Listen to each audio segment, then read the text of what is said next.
এই সালা বাংলাদেশি বাঘ, এখন থেকে এই জমি আমাদের, এখানে আমরা ফসল করবো। সালারা বাঘ, এখানে বেড়া দে, প্রতিদিন এসে ঘুরে ঘুরে যাই, আজকে দেখবো কি আটকায়।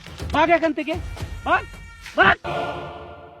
সালা আমাদের দেশের পেঁয়াজ তোরা আমদানি করবি না, নিজেরা উত্তোলন করবে, পাকিস্তান থেকে আমদানি করবি। সালা ভাগ এখান থেকে, এখন থেকে গার মেরে দিব সালারা। এখন থেকে এই জমি আমাদের।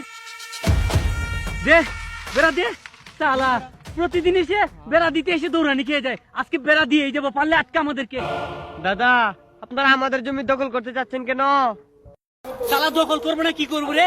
এ আমাদের কাছ থেকে পেঁয়াজ আমদানি না করে নিজেরা রোপণ করছো, পাকিস্তান থেকে আমদানি করিস। এ সালা বেড়া দিলাম, সালা পারলে কিছু করিনিস।